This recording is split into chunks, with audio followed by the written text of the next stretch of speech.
so soft. Yes. Yeah. So Hello, how's I'm Sean Kentayashi. Welcome today to our live recording. We have two brothers saying hello to each other again. Conrad and Milo are getting to visit with each other here this morning in our live call. Hi, Debbie. Hi. Hold up little Conrad so we can see him. Ah, there he is. And there's Milo. Welcome. And hi, Sandra. I see you've got jelly there in your lap, perhaps too. See Leo. Hey, Yeah. Oh, Leo. hi, Leo. Yes. Pick him up over here. Oh, so cute to see everybody. Look, you hear Sean's voice, don't you, Milo? Because Milo's like doing this every time you talk. You recognize Yes. who's that? Oh, Hello, look at Milo. Oh my goodness, how that. cute. Hi, Kim. Welcome. Oh, hey, Kim. Hey, Kim, we pulled the trigger and got another one. Very fun. Conrad's ready for a nap. He just got back from puppy class. Oh, wow. Yeah. Very nice. Yeah. So he's pooped out. Yeah, I know you Yeah. Yeah, Milo, when it's time to sleep, he just falls asleep wherever he is. Yeah. Well, I will go ahead and get us kicked off today for our call. And this is our live November 15th, 2025 call with the members of our YouTube channel. Welcome, everyone. I am so happy to see you all here today and to see your fur babies too. What fun to watch a little brother reunion occurring there. You have each been such an important part of our SVCC fur baby family. And so I really want to thank you. I want to thank you for our sharing our mutual learning about our puppies and parenting. And you're also really important in shaping the energy and the purpose behind everything that I'm sharing here in our community. Together, we're all creating a community of people who love their dogs and people who are focused on developing beloved family companions, beloved family pets, not only for themselves, but also for the people around them, their families, maybe even their communities. So you're the inspiration behind my next big project that I'm excited to be sharing with you here today. I'm creating a series. It will probably be a playlist and it may evolve to be other things as well, but it's focused on creating a dog-friendly home and living beautifully with our dogs. This is something that I've been thinking about, and I would say the threads of this have been in my life for a very long time. It brings several of my passions together. So being intentional in our living and the way we design our lives and our relationships and our homes. It's about emotional well-being. And of course, it's all about the puppies and the dogs that trigger us to feel love. So I'll be showing in this series that potentially we'll be co-creating together. I'll be showing how we create homes that are functional, beautiful, and nurturing for both humans and dogs. It's about the cozy, cuddly spaces. It's about those corners where we love cuddling up with our dogs. It's about the flooring choices that are perfect for puppies and dogs. It's about training and how we set up the spaces in our home and in our lives, the design touches that make it easier and more joyful for everyone. Honestly. We'll be filming right here in my home in Haverford, Pennsylvania, but we might also be filming in your homes too. Wow. So each of you will get a upfront, close and personal insight into how I think about each space and each room and the energy, the layout, the materials that we're using to support a happy, calm life at home with our dogs. Over the years, I've gone with many of my new puppies, particularly when they live close to me, to their new family homes to help in creating the best flow and the space that enables the puppy to thrive with the new family. And as part of this new series that I want to create, I'll be doing more of that. And when families are open to it, I'll be sharing that adventure along the way with you also. So, for example, I'm already planning a few small group play dates in Florida this winter. That idea was actually started by Marianne and Ray. Thank you, Marianne and Ray. They have Leo and Milo. They reached out to ask me to help them connect with some of the other families that are nearby them in Florida. And it sparked this idea for me to do some sort of an adventure. We're still figuring out how best to do that and what that could look like. And it will probably happen in some small play date kinds of activities while I'm visiting and in Florida this winter. So more info will be coming about dates and locations and so forth, but just planting the seeds that this is part of this new series that I'm wanting to do. I'll also be sharing design tips from you, like the great idea that Mocha's dad, Jim, created space for Mocha's Places bed right near his front door. This is brilliant.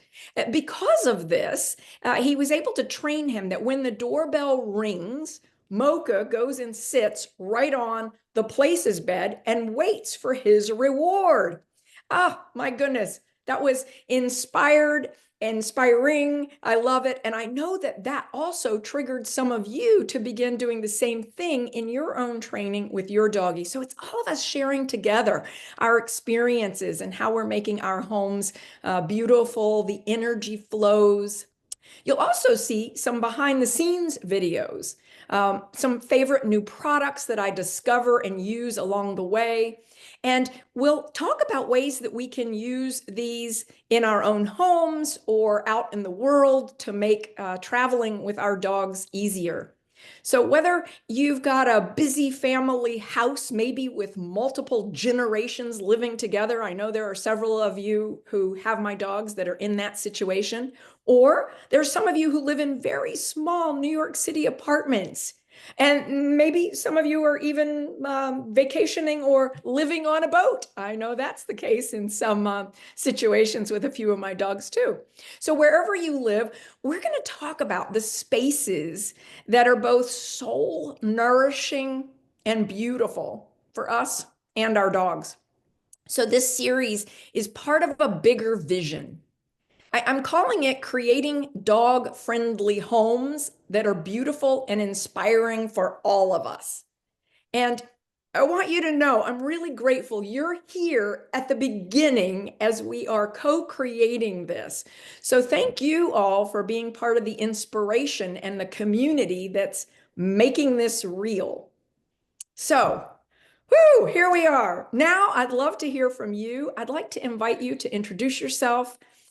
When you introduce yourself, tell us where you live, and it'd be wonderful if you included a tip, something that you've discovered along the way with your dog about living beautifully with your puppy, your dog. What makes you feel cozy and loved and warm? Also, you might include in what you share what you'd like to see in this series. Perhaps it's some design ideas for something specific. Maybe it's a puppy routine or an organization system that would help you live more beautifully with your dogs.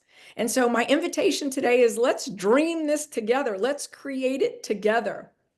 So when you wave at me here, it's great if you wave at me big, because sometimes people wave at me like this and I can't see that they're waving at me. So I'm inviting you to wave at me big when you're ready and willing to be introduced. Who'd like to go first? Who's open to introducing themselves first? I'm looking for a wave from somebody. There we go. Hey, Mary, welcome. Hi. Hi. So me and Leo wanted to say good morning before he ran off to play his games. And we have Ember and Chance. They just got baths. We're about to have a groom day and go all around. And we So have Leo, I can't resist pointing out to you, there's another Leo here too. Leo is waving at you. Marianne and Ray have a little boy named Leo also. So it's wonderful that there's two of you. Thanks, Mary. very nice. Yeah. We're about to hit the town like we always do. Have some plans to go to Tyson's Corner.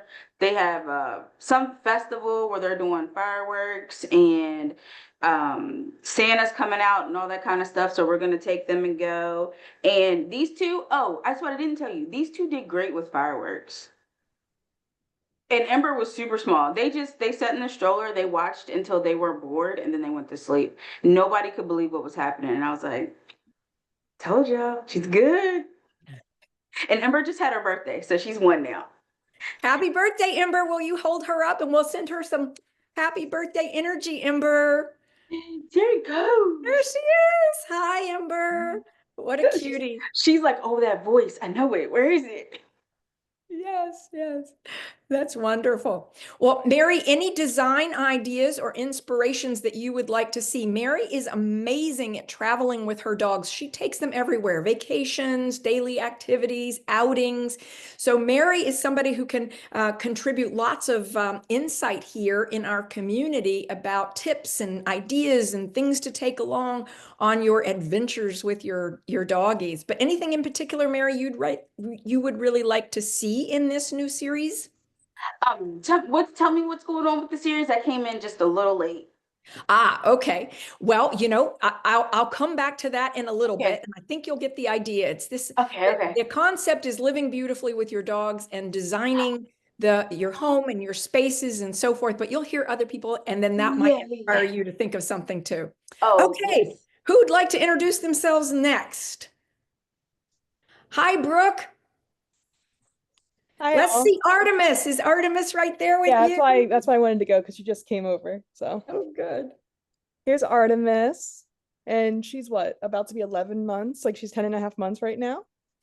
And she's in her Muppet phase, is what we call it when she needs to get groomed. But we're in Columbia, Maryland, and Artemis has been just the greatest little addition to our life. She's doing really well. She's going to be trained to be a therapy dog to come to work with me, and she's being very successful. The plan is to start bringing her February, March, a little bit after she turns a year. And everyone, my boss and my clients are all very excited, and she's just the most perfect thing ever. People who aren't dog people fall in love with her. She's all like 8 pounds too. She's real tiny. And design wise,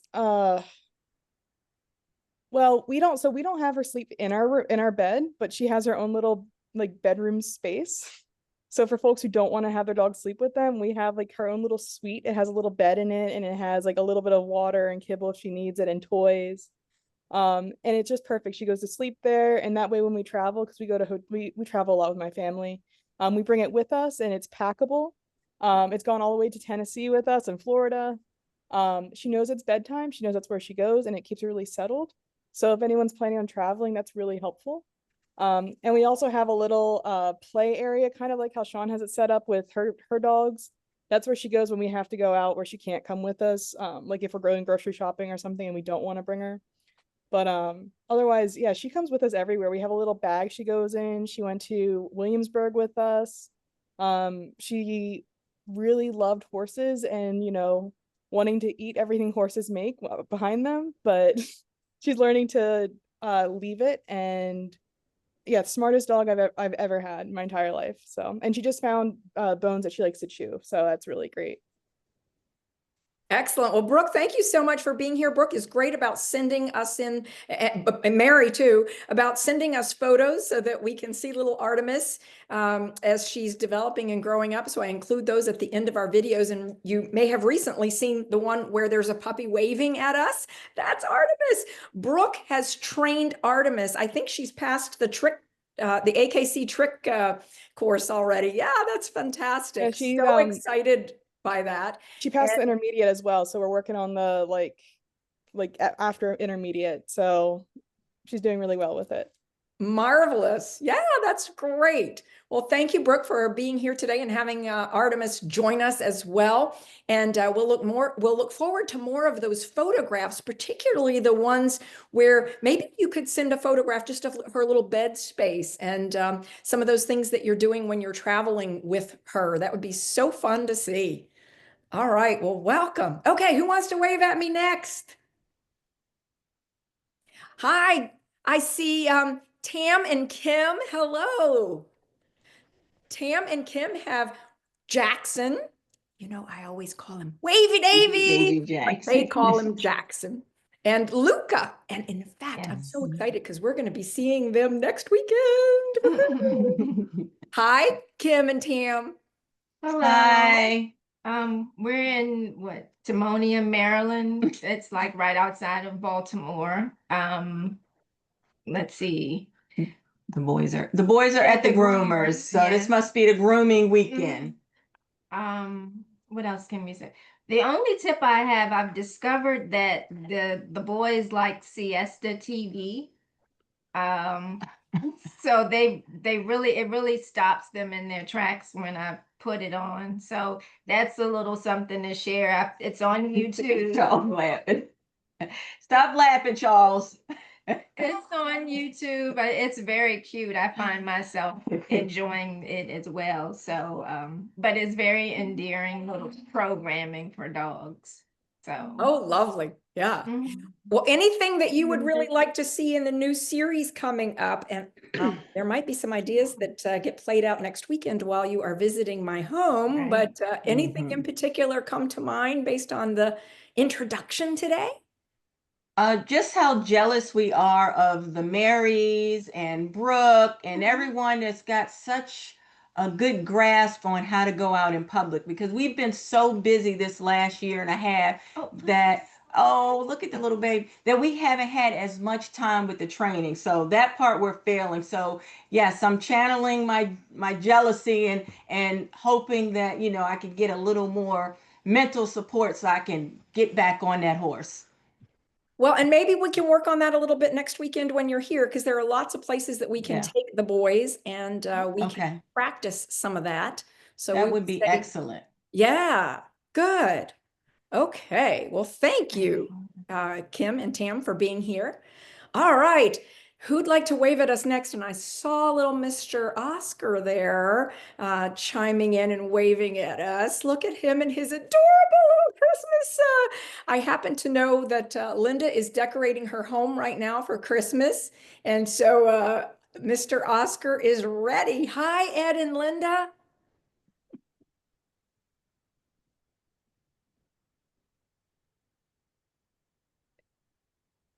All right, well, we'll give you some time to figure out how to unmute yourselves. We'll come back to you all in just a little bit. Okay. Hi, Jim. Hi. Oscar's dad will go next. We'll be throwing him here. Yeah. Hi, Jim. Hi. Jim owns Mocha, who is Oscar's father and also Odin's father. And hopefully soon to be some additional, maybe Mocha will be a grandfather one of these days. I'm hoping. Yeah. I live in Southern California. It's not so sunny here today. It's pouring rain. I think to answer your question, one of the things is schedule to make a happy house. Mocha is really on a schedule. And luckily this morning when he got up, it was not raining. And we went for our walk, and about halfway home, it started pouring. So my other point is to have someplace in your home that's easily accessible to groom your dog. I have a card table with a potty pad on it out in the garage so that he doesn't slip. So I could just take him out there and dry his paws. So we first towel him off and then, you know, dry his paws. So it's it's not something that you have to really set up, and it's kind of handy because California homes, well, our home isn't that large. So it's helpful to have a spot already set up that you can just sit down and do it, and it makes it easier for him. And I am always so grateful for your pictures, your videos. Didn't we all just love that video of Mocha as he was learning about going to his places bed when the doorbell rings? So brilliant, Jim, that you did that. Made Halloween so easy, didn't it? Yes, it was. We get so many trick-or-treaters here. And in the beginning, we did the doorbell and the mat. And then I decided to take your suggestion, Shauna, and we went outside out front and to help with reaction, because I wasn't sure how he's going to react with not people coming to the door, because he's fine with people coming to the door, but kids all excited in costumes. And he reacted a little bit, but I took some treats out there with him to distract him. And, a couple trick-or-treaters in, he was laying on my lap, almost falling asleep, just observing everything. So it went really well. Good. And the key part of that is you said a few trick-or-treaters in. Once he realized that you were calm and you were relaxed and this is normal. Oh, okay, then I'll behave that way too. So well done, Jim. Yes. And Mocha. Good. All right. Yeah. Hi, Jess. Hi, everyone. So I had to go after Jim because I too am in Southern California and I feel like we're going to float away. It is pouring and there hasn't been a break where I am, which is really sad for George. He loves walks. He loves going outside. Say hi, everyone. Hi, George. So it's been almost 4 months with my George, and he is gonna turn 7 months. His name could not be more perfect because this boy is a curious George. He is, I mean, like literally he's meant to be my dog. I'm a researcher, and so is he to a T. We'll be walking and he will see somebody, he'll stop and he'll stare. Like, what are they doing? Where are they going? Somebody will get out of a car. Oh, who's this? What does your car look like? Like, he's such an observer, and people stop in their tracks going, wow, he's really interested in what I'm doing. He has such a personality. He's a huge talker. He likes to tell me all the things. Even when he's about to sleep, as he just did now, he sighs and tells me, okay, I'm comfortable. Here I go. He's my soul puppy. I just cannot imagine a life without him. We're also in training. He gets extremely excited. And Jim, we have to meet up, but I would love George to interact with Mocha. He gets so excited to see other dogs. So we need to work on calming him down because other dogs are also happy to meet him, but he is uber happy to meet them. So, but it's been amazing. I too, like Jim, have put not the places bed, but there is a fuzzy mat right next to the door.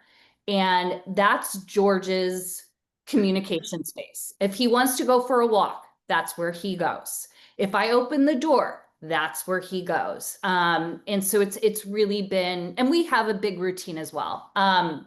One thing I did learn is the importance of brushing to avoid mats. So in the morning, he likes to do his morning walks. I wake up at 4 a.m. because I work on East Coast hours on the West Coast. And it's always wet.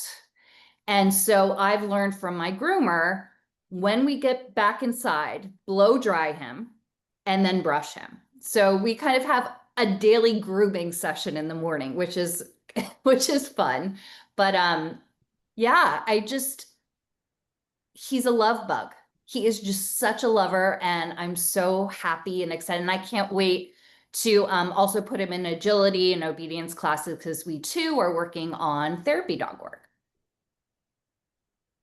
Jess, thank you so much for being here and sharing your adventures with him, with us. And I know this idea of living intentionally and living a beautiful life with your dogs and thinking about how to organize our space in our home. I know this is one that you're very passionate about. And over the course of us getting to know each other and the time leading up to you getting him, you were asking me loads of questions and making sure sort of you had everything you needed. And it just flowed so beautifully. So as you see opportunities to sort of take a photo of something that's really working well for you, please share that with us. Thank you. I'm going to get better. I'm going to get better at picture sending. So yes, I will send them your way. And Jim, I'm going to text you. Great, great. All right, who wants to wave at me next? Let's see. There we go. Hi, Sandra. Sandra's in Alaska. Hi. I am. Routine is very big part of our life. Today, though, it got completely skewed the other way because 5:30 this morning, I had to take my brother-in-law to the airport. So, because normally after we get up, Jelly she's got a place, what she's been doing here, trying to make up for lost time. And she got already into a couple things to get my attention because, she is number one. Training. Every time I work on something and I think I'm making progress, she finds something else to kind of do that she's not supposed to do. So it's like she's a year and a half and it's just never ending, never ending. Her now big bad thing is she scratches on the patio glass, especially when she sees birds outside. We got some big birds. But right now she can't see them because it's still dark. Sun hasn't even come up yet here. It's what, 8:26, and it's been a little chilly, but she doesn't like to go out. She'll stand on the balcony, but at these temperatures, it's 13. We don't go for walks. It is supposed to be up into the 30s here soon. We do have just a little bit of snow. I mean, nothing, not a problem anyway. But yeah, routine's a big thing with us. And I have found, I bought a couple new pieces of furniture. It's very good. You get these big chairs with big arms, so both of you can sit in it together. And it's so they're not always sitting on your lap and you can get up and go and come back. I just found that helps make it more comfy for both of us. We have toy bins every room of the house, except the bathrooms. But I do find toys in there though sometimes. But I try to keep the doors closed because that thing called toilet paper just drives them crazy. I don't know what it is, what smells in there. I don't know what it is, but I don't know. But and I have toy bins and doggy beds in my office, in my living room, by my front desk. Not downstairs in our bedroom because she just lays right in the middle. And I have to ask her if I can get in there because she takes the whole space. But things good. I'm, very happy and we're working on things all the time. It's training never stops, I don't think. Yeah. Yeah, that's so think? True. As human beings, we're all developing and growing and we're all expanding our capacity and our little doggies are doing it too. And I'd love to talk about jumping on the glass a little bit later in this call when we sort of open it up to questions. Let's come back to that, Sandra. Thank you so much. And Sandra, I'd love to have a photo of Jelly in that big chair that we can put at the end of a video and we'll all be watching for that. Okay. I know I've been a little tardy with the photos. I will look forward to seeing one of those with that beautiful comfy chair. Yeah, good. Which I'm in now because I'm so tired. It's the perfect snooze chair. Marvelous. Good, good. All right, who's going to wave at me next? Let's see. I'm watching. There we go. Okay, so Dana has not gotten her puppy yet, but she has been here to visit. Hi. Hi, Sean. Hi, everyone. I'm here with our daughter, Carolyn, my husband, Larry, and we do not have a Schnauzer right now, but we are very much looking forward to welcoming Eliza in early December. She is now 8 weeks old. She'll be 9 weeks old in a few days, and she is participating in puppy prep school, which I think is an adorable name. And as much as I can't wait to get her home, and I enjoyed seeing a few of her brothers go home. Whit and Archie went home earlier this week, and I just loved watching that. But I think at this point, what I am thinking about the most is how to help Eliza to settle in and be comfortable when she gets here. And she's going to be very, very popular in our house. But I watch her run around with the other puppies and with some of the older dogs, and it just looks like it is so much fun. And there's a part of me that feels like, wow, I feel a little bit bad taking her away from that. But at the same time, I know that if we weren't doing it, somebody else would become her family. So I'm glad. I'm really excited about having her come home and watching her grow and wanting to help her to learn and be trained and be comfortable in our house. We have two cats. So it will be interesting to see how that goes. And just to mention, we had a Schnauzer for almost 17 years until about a year and a half ago. So, we waited, and we miss her every day, but we're also really excited about bringing a new Schnauzer into the home.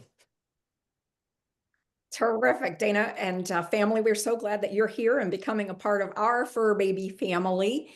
And we are in a situation in the opening to this call today. I mentioned that, hey, there may be some opportunities for me to come and visit you in your home and show how we think about setting up the environment for a puppy. And it just so happens that Dana and her family live really close to me. Right, so we might be able to do that. And in the past, what I've done when people live really close to me is I just bring a bunch of dogs and we show up with a bunch of dogs and your puppy, and your puppy thinks this is so much fun. I'm on an outing. And the scent of the other dogs stays there and so forth. But we'll see if Dana and her family are open to it. Maybe we will do an adventure like that, even if it's just a play date adventure where we bring her to visit before Gotcha Day, or we make that part of Gotcha Day.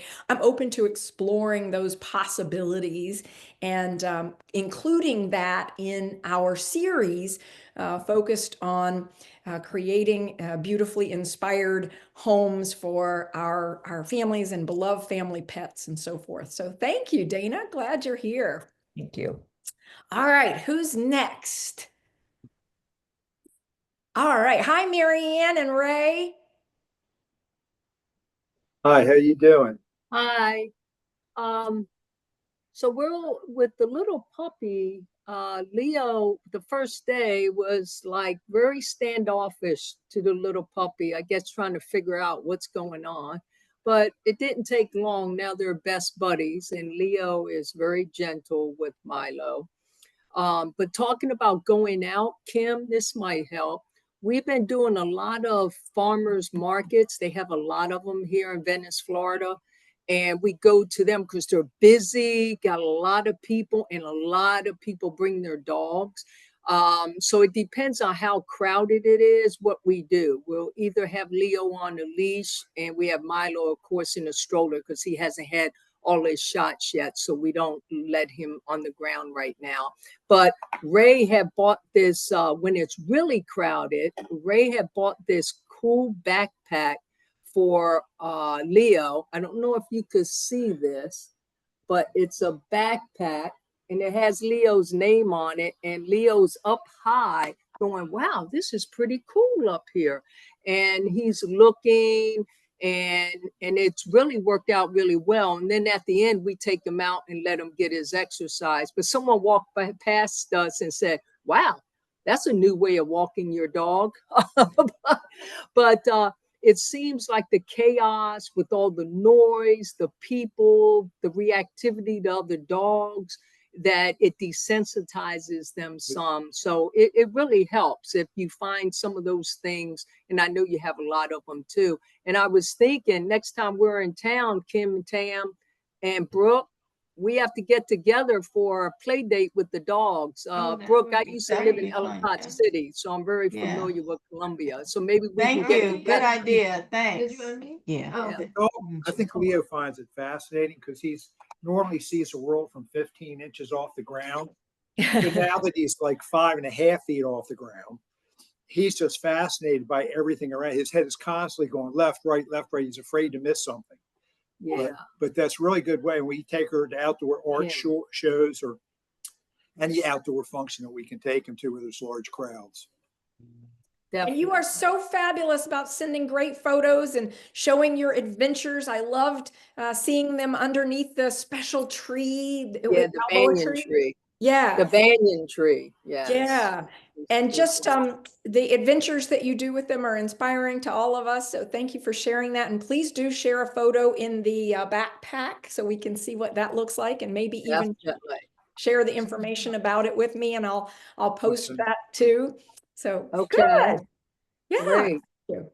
But other than that, the routine we started with Leo for potty training going outside, he started on the pee pad like most do, and he does great because Sean starts them off real early.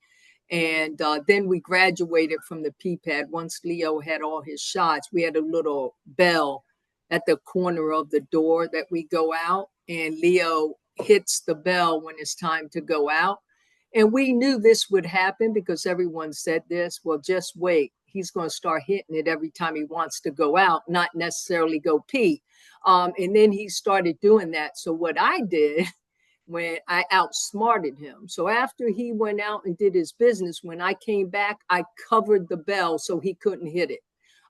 He was a little frustrated, but it did work. And then eventually now the bell is up because he doesn't need it. He'll bark when he wants to go out. And now Milo, we got to train him to go out. He's excellent on the pee pad right now. But we made a little outside, we call it a porta john. So we put it outside the lanai, and we use the playpen stuff that Sean has with the dogs, but we made it small, like probably 3 foot by 2 foot. Yeah, we only use 4 panels. Yeah, 4 one on panels. each side. And we put a pee pad on the bottom. So now we let them out the lanai and put them in that little square to go potty. And that's been working really well. So we're waiting for his shot so we can take him outside on the grass now. And we took Mary's idea. We got some artificial grass we're going to put in there for him to get conditioned to that because he's actually never been on grass. Yeah. So thank you, Mary. We're all learning together, aren't we? I love it. Thank you. Thank you. Yeah. Oh, and I have to say, Sean, we have the same issue. I don't know who said it, but Leo scratches at that lanai slider door. So I can't wait to hear what you say about that. It's like, I don't know if he's seeing his reflection and thinks it's another dog and wants to get out, or is seeing the birds on the other side. So I can't wait to hear more on that. Sure. Yeah, we will talk about that. We can make that our first question in our Q&A section today. Good. Okay. We got a couple more folks to introduce themselves. I'm looking for a wave. There we go. Hi, Ed and Linda. Hi there. How are you? Nice to see you. Nice to see you. Always great, Sean. Always great. I did want to say something to Dana and to all of you new Schnauzer owners. They will acclimate to their new surroundings, and once they do, they'll be comfortable. It takes a little time. All of a sudden, we took Oscar home, and he's saying, "What is this? And where am I? And what happened to my friends?" But after a while, he gets into the routine, and then you become his new reality. It's wonderful. Yeah. So I just wanted to pass that along. And we've learned that routine is everything. Thank you. if we don't stick to it, he lets us know. Yeah, he's Hello, you didn't do that right. Get he's back. yeah, he's Do not over. shy. No, he is not. He's not, but he's a doll baby. Well, we wouldn't trade him for the world. We are so blessed. He Yeah. brings us joy every day. Yeah. And we had some early challenges with going out in public and having him not be reactive, but Sean helped us through that. We've been doing all the methodology she suggested, and it's working. He can even meet a big dog now without being too afraid. Oh, that's And nice. just do the little sniff program and hold him back for a little bit, and then let them go nose to nose, and then just pounce around, and they start playing, and the tails are wagging, and everybody relaxes.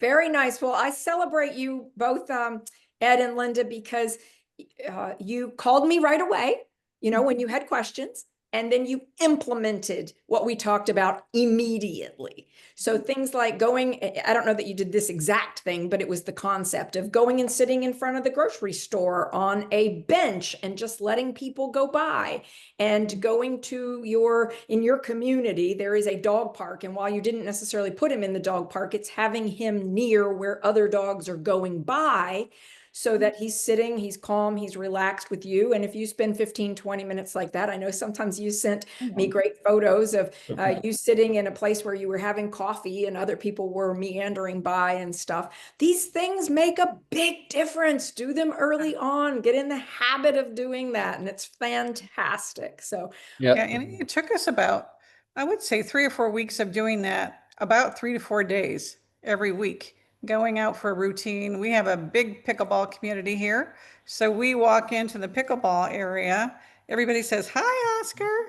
And we sit down and we watch it go. And he goes like this, watching the ball, having a good time, and everybody pets him. And then what we call walk pretty, when he's walking right by you, and he just trots out, and we carry on and go for another mile or so walk around the community, come back, and he's met a bunch of people, got a treat from the golf bag gentleman. Then we walk around the other clubs, see the reception of the club. He's just been really wonderful. Yeah, socialization is huge.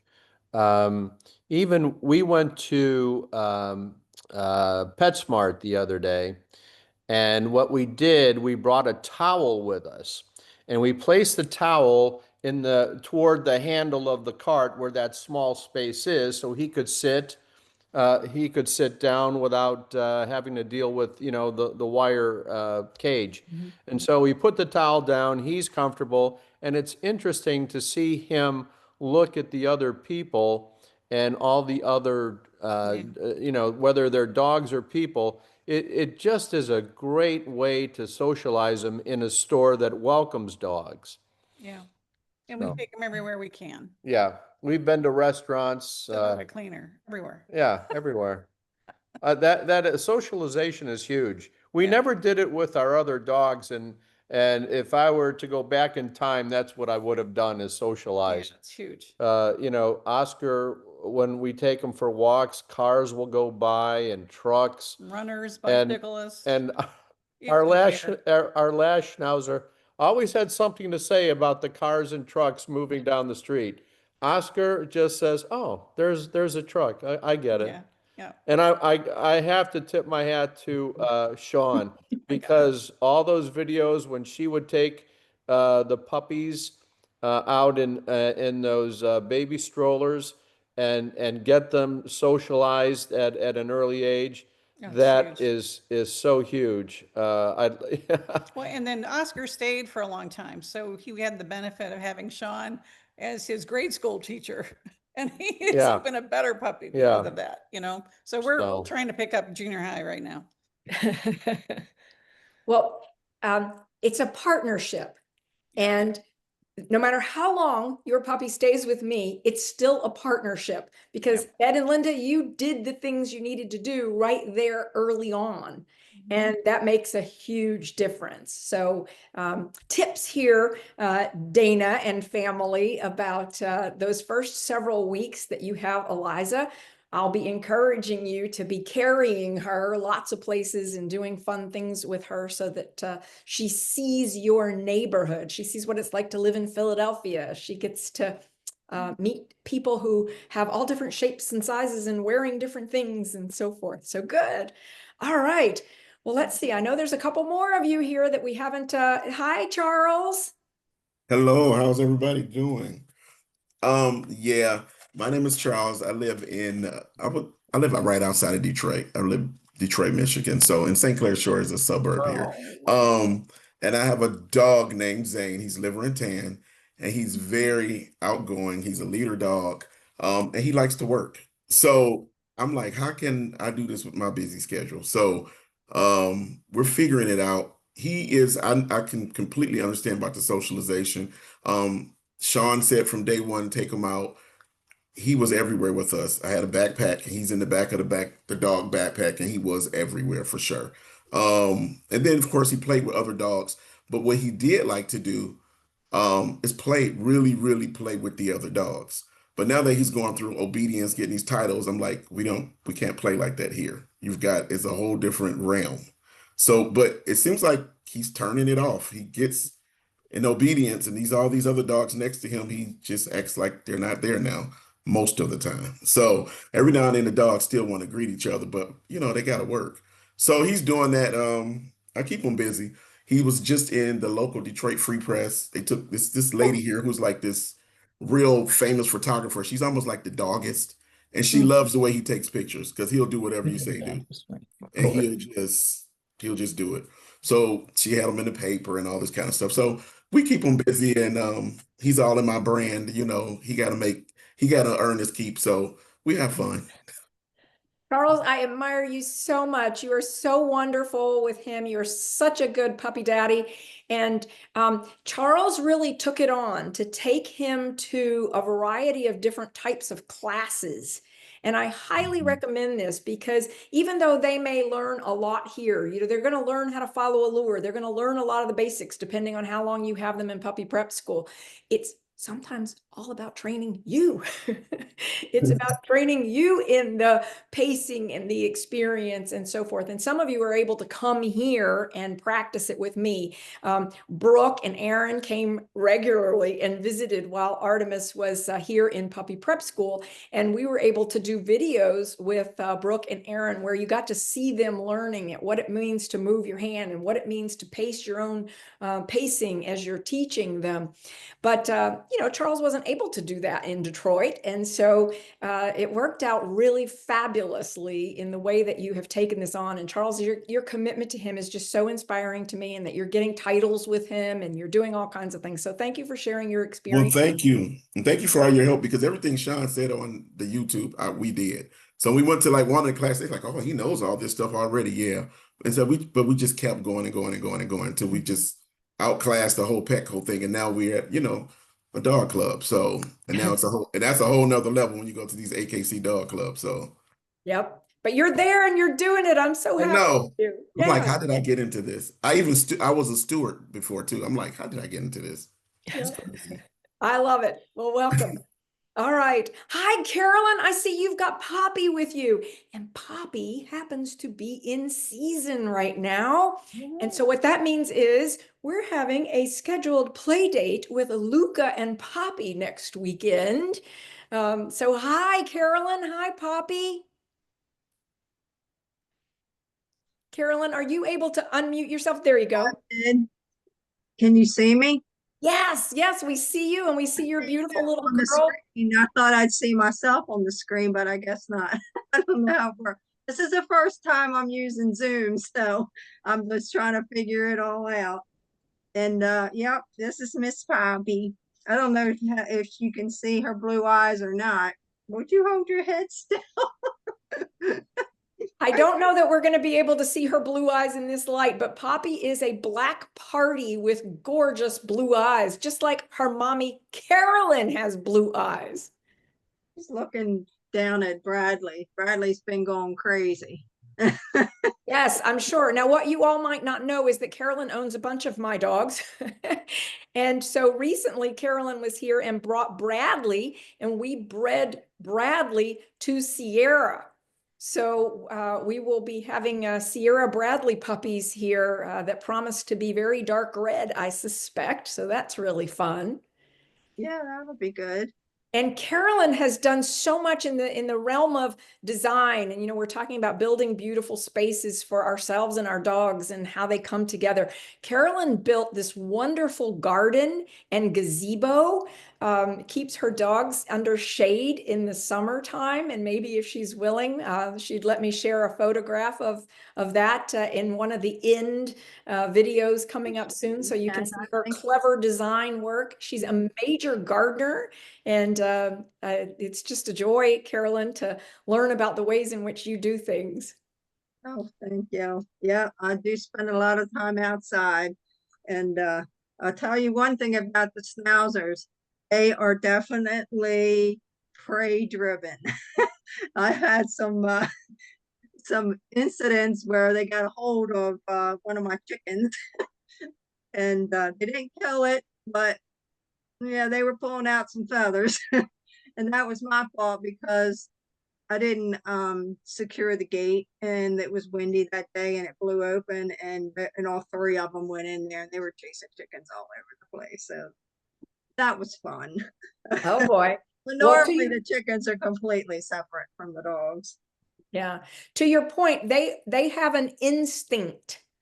They were originally bred by German farmers to rid properties of rodents.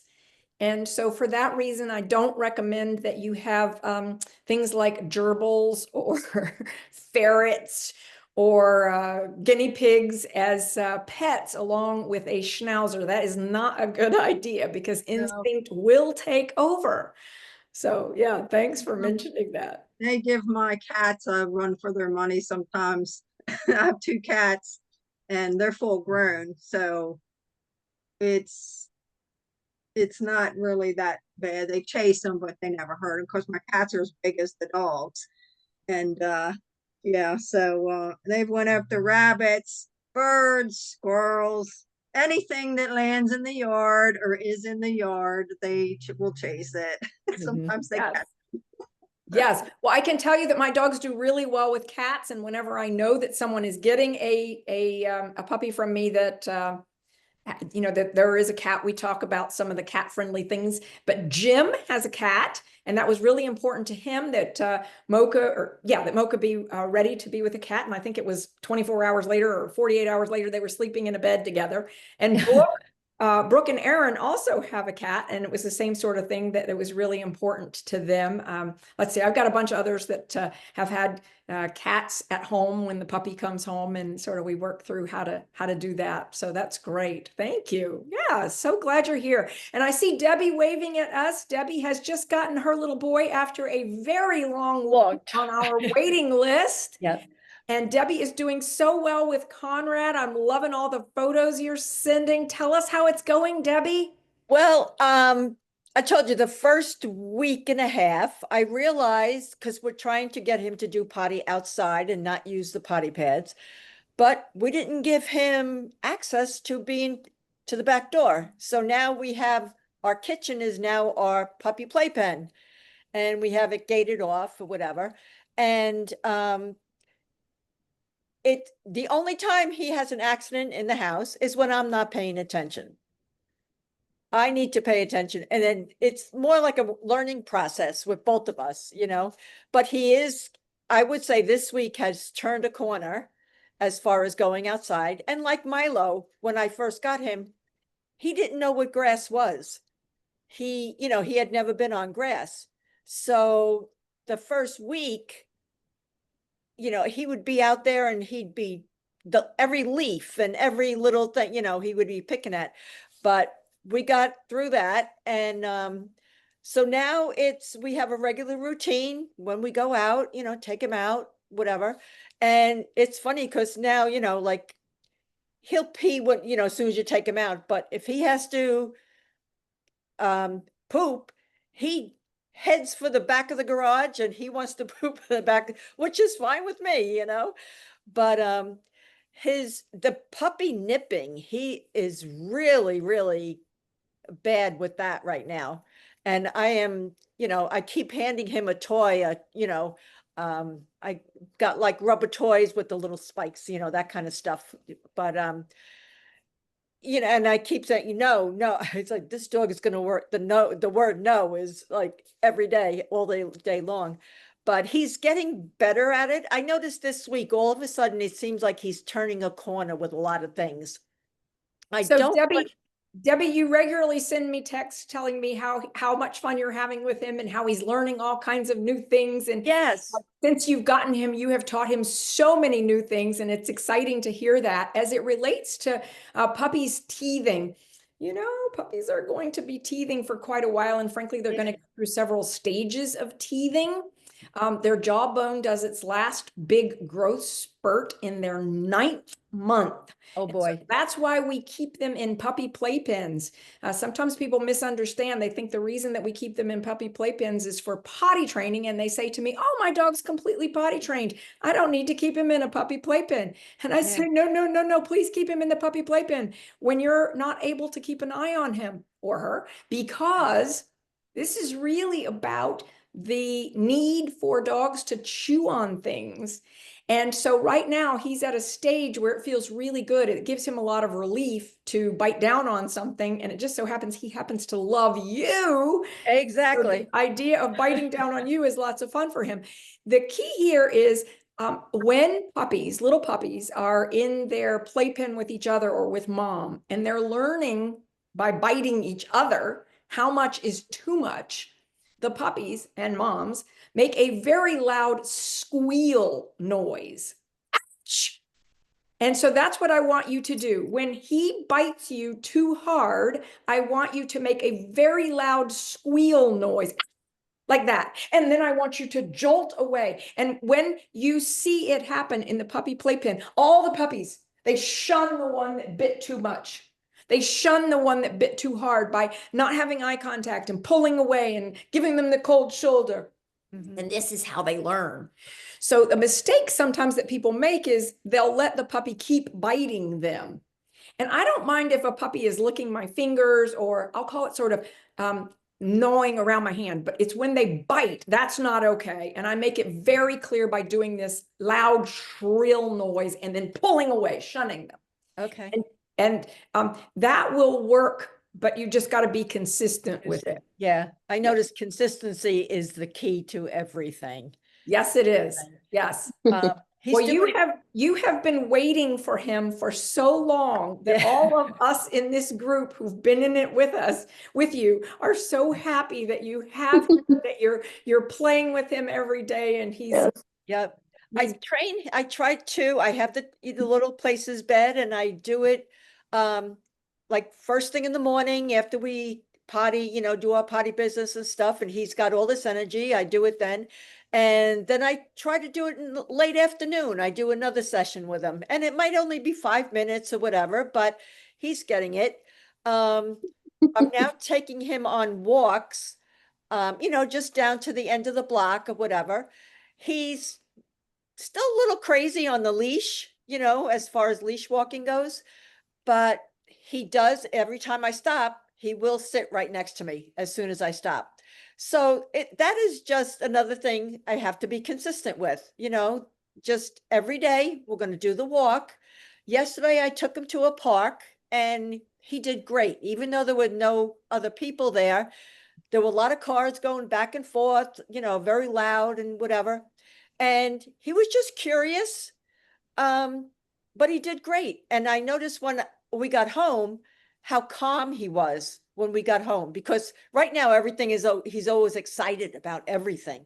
But yeah, being out and being socialized, even though, not a lot of people are around, he's still got the concept of what it was to be outside of the house and outside of the, just off the block or whatever, So that was kind of nice. Even today, after we got back from our little training session, he was tired. He was calm in the car. He just fell asleep right away. But yeah, so it's that puppy energy, that constant puppy energy. It's just, after a while, I'm like, oh, please go to sleep. Well, and it is okay to put him in his playpen by himself. It's okay for you to do that. So yeah. Yes. Yeah. Great. I don't give him access to my whole house yet. And I Please don't know. don't. Oh, okay. He's got to be 12 months old before he gets access to your whole house. No, even when I'm like around, I don't, unless I put the belly band on him, I won't let him out of the puppy playpen. Yeah, please don't give any dog, any puppy access to your whole house until they're over a year old, unless you are keeping a really close eye on them. And I love to put a leash on them, and I love to attach that leash to my belt buckle or something like that. Right. So that the puppy gets used to just being right there with me. Puppy doesn't get to go run around and go exploring other parts of the house when you're not paying attention. Yeah. Right. Good. Yeah. Well, thank thanks. you. Thanks, Debbie. Yeah. Thank you. Yeah. All right. Well, we'll open up now to our Q&A session. And we've already had a question come up that a couple of you have mentioned. When a dog is scratching on a window, a door, a sliding glass door, something like that, there's a squirrel outside, there's a bird out there, or anything going on like that, what would I recommend you do? So this is the command off. And you could start by teaching this when a dog jumps up onto something and you say off and put all 4 paws on the floor. Off. Now you teach them off, you reward them for off. Start doing that in other locations, other areas, teaching them off. They know off is 4 paws on the floor, they get a reward. All right, now when they're at the door and they are very excited by something, if you've got a super strong watch me command, if you've practiced watched me and it is a conditioned response, you can say, watch me. Now the dog turns and has eye contact with you, and now you redirect them to do something else. That's one option. Another option is the Paw Behave, the little tool that I've shared with you previously. I will use that when I'm training a dog, and the video where I show you how to use the Paw Behave, highly recommend you check that out. There are 3 aspects to that little Paw Behave tool. One, the top button is a whistle. And I like to think of it like nails on a chalkboard, because none of us want to hear nails on a chalkboard. But when we do, it causes us to jump back and stop what we're doing in the moment. It doesn't hurt us. We don't need to go to the doctor. Something horrible hasn't happened, but it's just a jolt for a moment. And that's what this Paw Behave device is like. Any of you have yours handy? I know a bunch of you have these already. So there we go. You can see Sandra's holding hers up. And when Jelly starts to jump on that window, if you take that Paw Behave and say off, and then if she doesn't stop, you use that top button on one of the highest levels. And if you say to me, well, that particular level isn't getting it, then go to the bottom one that makes different sounds. But I think about part of the key to this is getting her so conditioned to her really super strong watch me, and getting her conditioned to other commands that distract her to get her to move away from whatever it is that's caught her eye. And then, yes, Ed has his Paw Behave held up also. Yep, that works superbly in changing their attention. Yes, Sandra. Okay, well, this is how smart our dogs are. So I've been doing that, and she knows either I get up or I use this. She'll come over to me because I'm sitting exactly where this normally happens. I'm looking at my patio now. So what I'm saying is she gets so smart. She used to come to me and she'd get a treat. Well, sometimes I think she's spoofing that there's birds outside or there's something to look at, because she'll just do that and then stop and run over to me and she'll want a treat. I think she does that to get a treat. Well, I kid you not. That makes a lot of sense. You have an extremely smart dog who has learned how to get rewards. Exactly. And so I don't know, unless I get up and go and really look, if there is something out there that she's upset with, like the magpies, or we don't have many squirrels, but we have lots of big birds. So now I can tell she's spoofing me. So what do you suggest? Do I just let her spoof me? Because she's actually learned if she gets down, she'll come over and she'll get something. What do you suggest? Yes, I saw Brooke raise her hand, and I'd be so curious to hear Brooke's answer. I'm happy to share mine too, but many of you have been working with these kinds of things. Brooke, what was your thought here? Well, with the like learning that you get a treat when you when you hear the noise, it might be helpful to like redirect or pick up and like just move them for the time being. If possible, that's what we've had to do because we have gigantic glass doors at Artemis. Love seeing the birds and the strangers, and we'll just go crazy to her Schnauzer like crazy bark. And so the sound off doesn't really work for that. So I have to pick her up and like move her and redirect her attention. And don't reward what we're trying to reward, just trying to give her a second to get her attention to be swayed. That's been really helpful for us. And the thing is though, we have two cats and she used to chase one of them, which we was trying to deter. So when we got the bark off thing, whenever she would go for Tonks, our one cat, we would like hit it when Tonks was looking at her, and now she thinks the cats can make the noise, and she's not scared of them, but she gives them a respectable like distance and listens when we say leave them. So or anyone with cats, that's really helpful as well. So yeah, I love what you've mentioned, Brooke, the leave it command. One thing we can certainly teach them, but then also not giving a treat when the corrective action occurs. So the corrective action is pressing the button on the Paw Behave tool. And when you do a corrective action, you're not going to give a treat for that. So that's yeah, Marianne? We use what you started, the spray bottle. And now, as soon as he sees the spray bottle, he stops immediately. Even when he was a puppy and started chewing or tried to chew furniture, we would hit him with the little spritz there and it redirects him. Now, when he's scratching at the window, say, Leo, no. And I show him the bottle and he turns around. So the spray bottle works really well also. Half the time I don't even have to spray him. He just sees the spray bottle. In fact, to cut down on his reactivity walking, because he was very reactive to dogs early, I would carry that spray bottle. Nothing else worked. I carried the spray bottle in my pocket and just show it to him and he would stop. And I think it comes from, Sean, what you started with them early on. They were very aware of the spray bottle. And it worked well. I have one of those tools as well. So it depends which I want to use. He responds to both, but it seems the spray bottle he definitely doesn't like. So my dogs know if they see a spray bottle in my hand, something is off and they need to stop whatever it is they're doing. But I don't always have a spray bottle in my hand. And this is where that little Paw Behave device started being very powerful because I could put it on the lock feature, lock it, and then put it in my pocket. And if I needed it, then I could use it. And that's when I discovered something very interesting.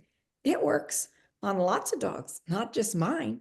So if I'm out for a walk and somebody else's dog is misbehaving, I don't even have to tell them that I have the thing in my pocket. I can just press the button and those dogs jump back like, what's going on? And then it enables me to move in another direction. So highly recommend those. Even if your dog is perfect and never makes a mistake, if you're out in the world interacting with other dogs, just put one in your pocket. It does not hurt. Also, if other types of animals you want to keep away, there's a really good way to get their attention. Jess, I saw you waving at us. George does not care. No matter what button I press, so it's interesting. He is not fazed by the whistle, the noise. What tends to work is the treat. So Okay. he hears, I have like a treat, like when we walk, if he hears me kind of rustle to get a treat, even when he's super excited, he's like, oh, okay, turns around, looks at me, sits. But I was using that, played around with different frequencies, and he was just like. Jess is bringing up such a great point. Some dogs apparently don't hear that sound. And when George was with us, one of the things I noticed very early on about George was he's extremely auditory dog. He loves to Yeah, he would talk to me constantly. If you all look the back time. at videos of when he was a little puppy, Yep. he was so verbal, or it's probably not the right word for dogs, but and Jess and I would laugh and say, well, doesn't this fit you perfectly, Jess? That he's so chatty and that he's so positive. And so it doesn't surprise me also that he wants a positive reward. He does. Given the work, given the work funny. you do, that's Yeah. right. Given the work you do in the world, it just makes so much sense that you've got a dog that says, look, I'm going to respond nicely to positive affirmation. So direct me in that way. And, we always want to start off with that, right? We want to start with the positives. And so teaching a dog to have a conditioned watch me, teaching a dog to have a conditioned touch.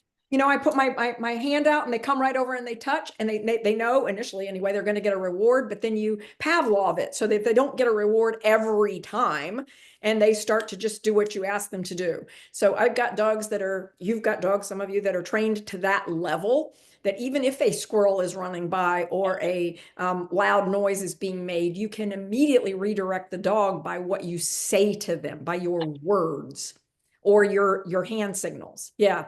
I think Charles is waving at us. Yeah, I did buy that tool that you suggested, and it really does work. What I noticed, I'm very intentional when I'm using it as well. So when, if he goes outside and he's like not taking care of his potty business, I just simply hit the button and he just stops, potties, and then he just comes back in. And it's like it redirects him. So I'm very intentional of how I'm using it. So, and I found that works well. Nice. Good. Nice. I think this is so powerful what we're talking about right now, because we started off by this concept of creating a beautiful life for ourselves and our dogs. And part of the mirror that our dogs are for us is that it helps us recognize positive reward and how to use that in our lives, and when to shift over to corrective action, if you will, when to shift to let's change this. No, that's not behavior I want to see in myself or in my dog. And, we learn so much through the experience of training our dogs about ourselves and our lives. And I'm so pleased that we're all sharing this together. I noticed that we have somebody else who has joined us. And hi, Lee, how are you? Excellent. This is my first time and I'm so happy to be here. And this is Leroy. So hi, everybody. So Lee and Leroy are on my waiting list for a puppy. And I think we've offered you a couple of puppies along the way, but we're going to get the timing just right. So we've been together here in this call for about an hour, I think, before you joined us. So you might rewatch it later on. But I plan on it. Yeah. Good. Yeah. Good Thank deal. You. Thank Good. you. I'm glad to be here. We're glad you're here, and I look forward to making your puppy for you, designing your puppy, whatever we want to use. I'm hoping so. We're very patient, just like you, Debbie. We're patient. Yes. Okay. Hi, everybody. All right. Well, any other questions? Anything anybody wants to bring up? Yeah. Hi, Jess. So it's another mouth question I have. So it's very usually, so he's losing his teeth, right? His baby teeth. I literally have pretty much all of them. They usually swallow them, and I wonder why, and he's losing them often. And is that normal? I was going to call the vet too, but I see them, I have them, they're in a baggie. The tooth fairy has not come yet, but it's an interesting thing that I've been observing. And also, what you're talking about, my my dogs tend to have teeth things occur later, like their teeth tend to come in later. Then so sometimes people will take one of my dogs to the vet and they'll say, wow, I thought you said this dog was such and such age. The teeth aren't that age. It just takes them a little longer for their at any rate, that does happen. And yes, sometimes when they lose their teeth, new teeth are coming in. And Yep. as that happens, the old teeth pop out. And sometimes that happens when they're eating and they don't even know it and they just swallow it, which is fine. Yeah. They get a little boost. It's like having a calcium vitamin pill or something. And other times they get to playing with their teeth and they like playing with their teeth. And I've seen that too. And my suspicion is that's what's going on with George. I've seen my dogs sometimes carry them around and treat it like it's a toy. And they just love their little tooth that they're carrying around.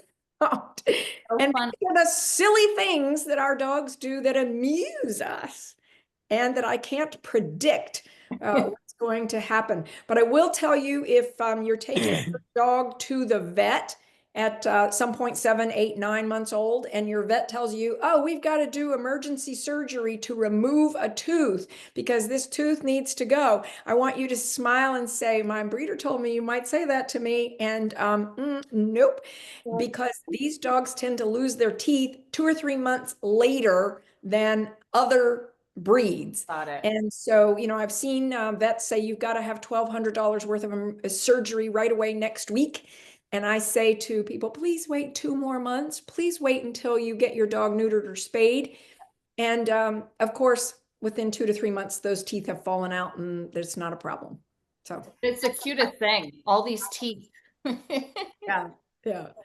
I would attest to that, Sean, because I think I reached out to you with Leo. Most of his teeth fell out except K9. The baby one was still there, and the K9 had fully grown, and the baby tooth was still there. And you said, just wait, instead of the vet trying to take it out and charge you more. And sure enough, we waited, and it eventually came out. Yeah. We just called the guru, Sean. She has the answers. Well, I'm happy to share, and for me, we're all learning together. We're all in it together, and it's just a fun adventure and creating these lives that are expanding our capacity to experience joy through our relationships with our dogs and each other. So yeah, good. All right, any other questions today? Yeah, Mary, I think I saw you waving. Yeah, it's not a question. It's just something that I think is really helpful and I wanted to share. So, you know how probably all of us got it really excited about wanting and looking forward to having a Schnauzer. I was in a group where very sadly her like 10, 11-year-old Schnauzer, the door had opened and the dog ran out and got hit like right at the holidays. And I was like, oh, absolutely not. So what I did with Ember and with Chance is I taught them a boundary in front of the main door and a boundary in front of the garage door. Then that way they don't cross it. Like I can go get a package from the porch, open the door, tell them sit, stay, and they'll stay there. Because it just freaked me out because I'm like, they've had this dog forever. They love it and everything else. They were like, we always watch. And this time we didn't watch. So I wanted to, as best as I could, have them set in a habit of we don't go out the door unless we're told to go out the door. Just in case, so like if, say, my mom or somebody else opens the door at random and is not paying attention, they still sit. So now we have it to the point where they sit on the inside, and then with the garage, because they got to go everywhere. They go to school, drop off, everything. So now they sit in the garage until I tell them to go get in the truck. And I just like those kind of things because it's stuff that could happen so quick. But if you start practicing, hopefully you can prevent anything major from happening. And I just think it's important for the boundaries for them. Mary, this is so helpful. Thank you for sharing your life experience in this way with us. And you're absolutely right. Teaching our dogs the boundary of a front door, a garage door, or whatever door in your house. I do have a couple of videos where I show you exactly how to teach this. And in my former home, I had taught all of my dogs that if the front door was open, they were required to sit in front of it. They were not allowed to walk out of the front door without me going out the front door first. And that's a conditioned response that you can train into your dogs. And by the way, it doesn't necessarily automatically transition to every doorway. They think of it more like it's this specific door that this is happening with. So if you're in a hotel or visiting a family member, you need to recondition that. So you draw the boundary, you explain what the boundary is, you have them practice at the boundary numerous times, you reward for it, you practice it 100 times or however many times Jim practiced with Mocha having the doorbell ring. Like that many number of times it's going to take before it becomes a conditioned response. And so, thank you. You know, that relates to a bunch of things that are safety oriented, right? Like having a dog know the command to leave it. And if you drop something on the floor that they shouldn't have, they know immediately to leave it because they heard you say it, and they know that something better is coming, whether that's a hug, a cuddle, something is coming because you said the word leave it, and they get their attention going in the other direction. Hi, Charles, I see you waving at us. Yeah, I just want to piggyback off what you guys said. The wait command is really perfect with that.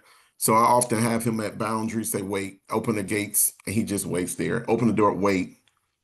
Okay, until I say, and I just practice that a lot of different places. The trainer had us doing that, and it really, really works with those boundaries. They'll just wait. Oh, That's good. lovely. That's really good. Do you know how inspiring you all are? I am so inspired by all of you and what you're doing and your commitment to your doggies and your families. So good job.